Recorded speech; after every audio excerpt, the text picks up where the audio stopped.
Pois é, filho, a gente se dedica tanto na engorda, né?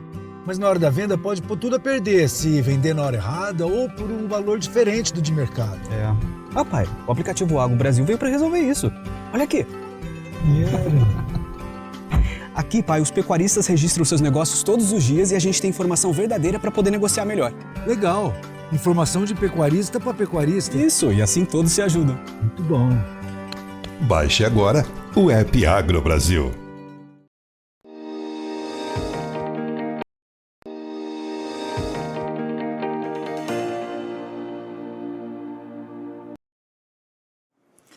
Olá, amigos do Notícias Agrícolas, no ar nosso boletim acompanhando o mercado do boi. A semana encerrando, os frigoríficos estão testando aí novos patamares de preços para oferecer aí pela arroba. Vamos ver se faz sentido para o mercado nesse momento essa pressão negativa nos preços ou quais os fatores que podem nortear aí os próximos rumos dessa precificação. Para nos ajudar nesse entendimento, o Iberville Neto, lá da Scott Consultoria, já está aqui com a gente. Bem-vindo, meu amigo. Obrigado pela participação mais uma vez conosco aqui no Notícias Agrícolas. E no finalzinho da semana, o frigorífico resolveu testar novos patamares de preços aí para arroba, Iberville. É um prazer, Alexander. Alexander, nós realmente não vínhamos observando testes de maneira mais generalizada nos últimos dias, apesar das escalas um pouco maiores nas últimas semanas. Mas agora, nessa sexta-feira, parece que os frigoríficos resolveram testar um pouco mais o mercado. E aí nós temos a ponderação, né? Nós temos a ponderação de que na sexta-feira, tipicamente é um dia de poucos negócios, e não são raras as vezes que os frigoríficos testam ou mudam os patamares de preço na sexta-feira para que na segunda aquele preço novo já não seja novidade.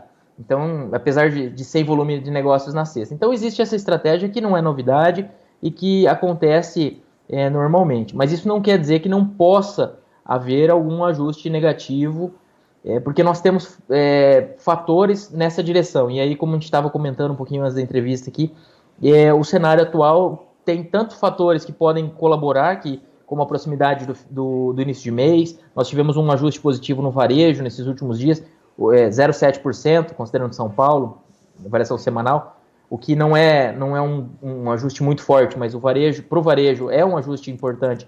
E no final do mês também é um indicativo de que o consumo para o nível de oferta possa estar reagindo ou melhorando aí, pelo menos os players se preparando para isso. Daí, quando a gente vai para o atacado, houve um ajuste negativo no atacado sem osso, 0,3%. No atacado com osso também houve recuo essa semana. Então, nós temos esses fatores. E a questão do dólar, que eu acredito que seja um ponto de destaque, que esse dólar cedendo aí nas últimas semanas. E o dólar, até com os dados de exportação até a semana passada, que são os das 3 primeiras semanas de junho, nós tivemos uma exportação resiliente, uma exportação que segurou as pontas frente a essa desvalorização do dólar. Vamos acompanhar agora na segunda-feira o que vai sair de resultado destes últimos dias, dessa semana que nós estamos, e tentar ajudar a desenhar um pouco mais esse cenário. Então, nós estamos em um momento que... E tudo isso temperado, modulado pela oferta que segue restrita, oferta de gado, ainda antes de um volume maior de confinamento. Então, nós estamos em um momento aqui que pode ocorrer uma pressão um pouco maior de baixa, pelas exportações mais fracas, mas também podemos observar uma melhoria de escoamento com a virada de mês e em um cenário de oferta restrita, talvez o mercado ganhar um pouquinho de força. É um momento realmente de atenção. Daqui a pouquinho a gente vai destrinchar cada um desses fatores que você colocou, mas só para a gente contextualizar, como é que estão as escalas, como é que estão os preços, essa pressão negativa, ela chegou a ser apontada no relatório diário de vocês, ou Iberville?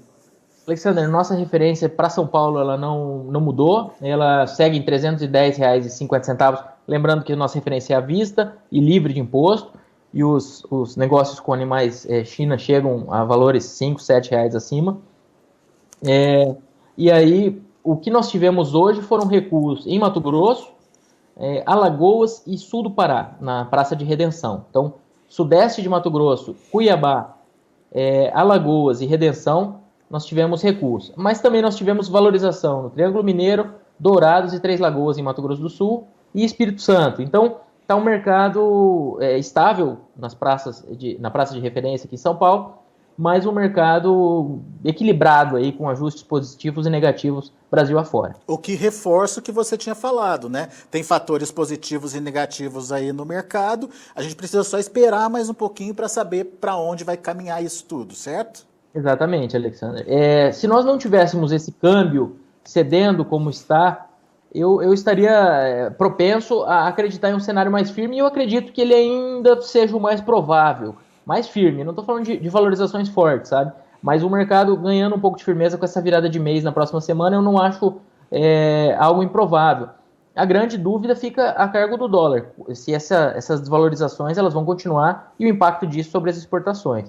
Agora, alguma ajuda do início de mês, que normalmente ocorre, as escalas das indústrias elas não estão apertadas, elas estão tendo em torno aí de, algumas indústrias em torno de 7 dias em São Paulo, que é uma escala confortável, mas há espaço para mais compra de boiadas, essas escalas elas não estão, o nível de abates não está alto, então se o escoamento doméstico responder, existe espaço para colocar mais gado nessas escalas, sim.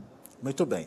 Então vamos lá. Do lado positivo para preços, a gente tem aí a chegada do início do mês e o ajuste da carne no varejo, que dá uma sinalizada de que a população até está aceitando preços maiores lá na ponta final, e a questão da oferta restrita de animais. Vamos começar com a oferta, Iberville. Qual é a tendência dela daqui para frente? Diminuir ainda mais? Será que a gente vai ter um vazio de oferta aí nos próximos dias? Dá para afirmar isso ou ainda é cedo? Alexandre, a gente está naquele momento que a oferta de gado de pastagem está cada vez menor, né? Entrando ainda mais na entre-safra, e a oferta de gado de confinamento, a tendência é que ela vá aumentando. Então, mas eu diria que, somando as duas ofertas, a cara geral do mercado deva ser de uma oferta limitada, possivelmente aumentando, mas aumentando de maneira sutil ao longo de julho, porque não é o mês no qual a oferta de gado confinado costuma ser forte, não. Na verdade, ela começa a aumentar de maneira mais importante a partir de meados de agosto, normalmente. Uhum. Mas para aparecer esse animal de julho, por exemplo, ou de agosto, por exemplo, teve incentivo para isso? Esse primeiro giro ele foi estimulado? Eu pergunto isso porque aparentemente o segundo giro não está sendo, né, Iberville? Nós tivemos, por um lado, o milho sentindo a questão cambial, a questão de início da chegada da safrinha, a boca da safrinha aqui, e então o milho cedendo. Só que, por outro lado, os preços futuros caíram aí mais de R$30 no último mês, né? Passaram de mais de 345 para hoje, há pouco, estavam em 313, 314, considerando outubro. Então nós temos esses dois pontos, mas o gado que entrou há algumas semanas, ele tinha a possibilidade de ser travado ali em patamares mais elevados, né? Aqui eu estou com a referência de outubro, mas outros contratos também estavam mais otimistas. Então existe esse efeito. Quem aproveitou essas cotações para travar os preços encontrou uma viabilidade interessante, inclusive. Quando a gente considera aí um custo de gado confinado em São Paulo, custo de boi magro, etc., e faz uma conta meio de padaria, uma conta mais simples ali, a gente chega num custo por arroba de R$310, R$315, considerando os custos médios agora em maio. Então, R$310, R$315 por arroba, ou seja, próximo do que o mercado futuro está apontando, e sem grande margem atualmente. Mas o milho cedeu nessas últimas semanas, e essa referência que eu estou comentando aqui é de um pouquinho antes aí desses últimos 10, 15 dias, que foi quando a gente fez essa simulação. Então, o cenário melhorou um pouco do lado dos custos, só que, por outro lado, do lado da perspectiva de venda, houve essa retração. Mas, se o pecuarista não travou as cotações e não vai entrar travado, existe sempre a esperança desse mercado se recuperar aí ao longo ao longo do segundo semestre, né? Porque uma boa parte dos pecuaristas usa os preços futuros como indicativo, mas acaba não travando, né? Então, Mas quem travou tá sossegado, né? 340 acima disso, né, Iberville? se fazendo uma conta rápida, essa simulação aqui, esse exemplo, né? Claro que cada caso é um caso, mas R$ 315 para 345, a gente está falando de R$ 30 por arroba. Em um animal de 18, 19 arrobas, a gente está falando de quase R$ 600. Então, é um resultado historicamente interessante aí por cabeça. Boa. Muito bem. Então falamos da oferta. Esse ajuste no varejo, qual a sinalização ou qual o entendimento que a gente pode ter dele, Iberville? Alexander, 0,7% de valorização no varejo, ela, pelo nosso histórico aqui de movimentações semanais, isso aqui foi na semana, parece que é pouco, mas não é das menores. Demonstra um movimento interessante para o varejo, tá? Então 0,7 no varejo a gente não pode considerar que seja sutil como 0,7 indicaria num atacado ou para o boi. Então, pode ser uma sinalização de que esse começo de julho vai vir um pouco mais positivo no que diz respeito ao escoamento doméstico. E lembrando também que a gente está sempre falando quando a gente fala de precificação, a gente está falando de equilíbrio entre oferta e demanda, né? Então, não é um consumo forte, é um consumo suficiente para manter os preços com o nível de oferta atual.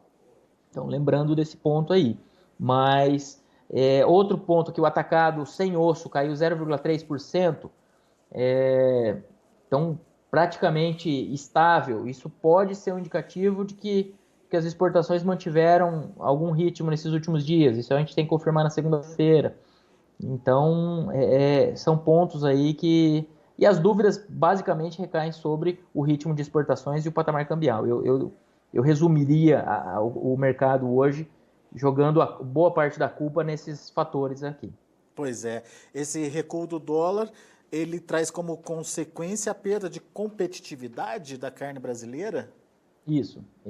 A nossa carne fica menos atrativa lá fora. A carne é vendida em dólares, né? Então isso vai afetar aí o resultado da indústria, o tanto que eles vão conseguir brigar lá fora. Mas ainda não tem um reflexo disso para as vendas, ou já tem algum relato disso, Iberville? Nas 3 primeiras semanas, que são os dados disponíveis até o momento, Alexandre, nós tivemos um aumento na média diária de 3,8% no volume médio diário aí, de carne bovina in natura. Junho de 2021, na comparação com junho de 2020, o preço médio em dólares subiu 20%. Então, claro que agora o câmbio cedendo um pouco, o resultado em reais é afetado, mas uma alta de 20% continua sendo um cenário interessante. E agora acompanhando o que aconteceu nessa semana, né? Que o dólar seguiu em desvalorização. Então a gente tem que acompanhar o que... E pela primeira vez, depois de algum tempo, trabalhando abaixo de R$ 5, né?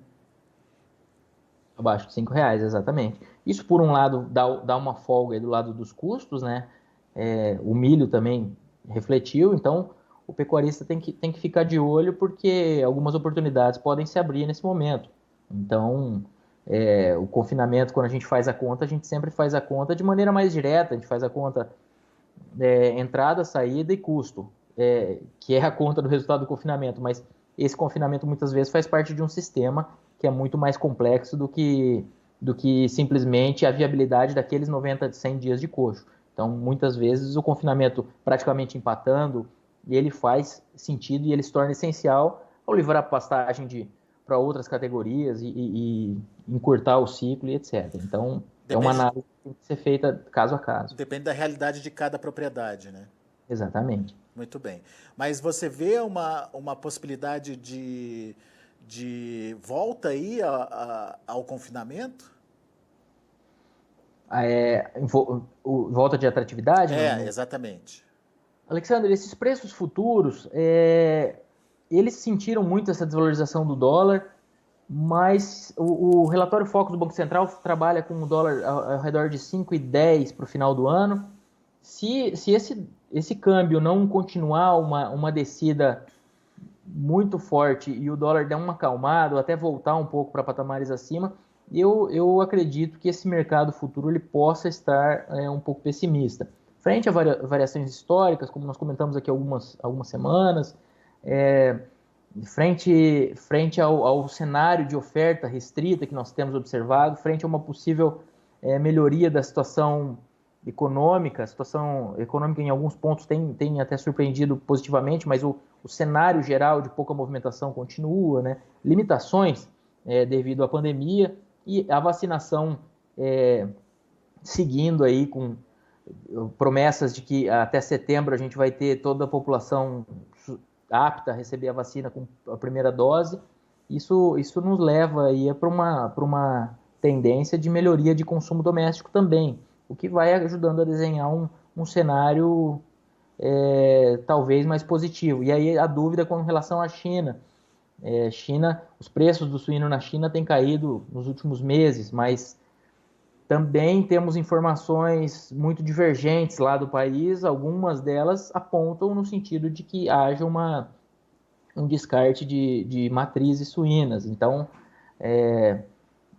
as informações que vêm da China, elas têm sido contestadas mesmo para a saúde humana, para essa origem desse bendito, desse vírus que ninguém sabe ao certo qual é. Então, não vai ser na peste suína africana que eles vão ser completamente transparentes. Então, é um ponto que a gente tem que ter cautela, mas o risco é de que essa queda de preço seja causada por um descarte de matrizes suínas, o que geraria, em um segundo momento, mais uma demanda importante aí do país. Então, vamos dizer, é daqui para melhor um pouco o que nós teríamos para esperar no sentido de China. Isso eu acho que seria o cenário base para a gente começar a desenhar um segundo semestre. Quer dizer, falta só clareza para a gente entender o rumo dos preços. Se a China está trabalhando com excesso de carne por causa de descarte, em algum momento ela vai ter que voltar a comprar e isso significa demanda nova para o produto brasileiro. Se a China está considerando essa queda dos preços da carne suína por lá em função de um restabelecimento da produção, o restabelecimento do rebanho, daí a história é outra, daí não dá para contar com uma retomada nas compras chinesas aqui do Brasil. Então, é preciso identificar o que está acontecendo de fato na China para a gente ter uma clareza maior de onde os preços podem seguir ou o que fazer com a nossa carne, certo? Exatamente isso, Alexandre. Só, vamos dizer, o cenário atual já é de preços em queda na China. E ainda assim nós temos um volume importante de exportações. Então, assim, apesar dessa cautela que eu comentei, você resumiu de maneira muito, muito clara, a tendência, vamos dizer, se houver uma mudança do cenário, eu acredito que ela tenha mais potencial para ser positiva do que negativa, uma vez que com os preços atuais do suíno, nós ainda temos bons volumes exportados na comparação anual e um cenário de escoamento aí internacional que não deixa a desejar. Sempre de olho no câmbio e no que vai acontecer nesse curto prazo. Mas pensando em demanda chinesa, em volumes observados até o momento, a gente tem um cenário positivo, sim. Boa. Iberville Neto, meu caro, muito obrigado pela sua participação aqui com a gente no Notícias Agrícolas. Volte sempre, Iberville. Obrigado, Alexandre. Um abraço a todos. Grande abraço, até a próxima.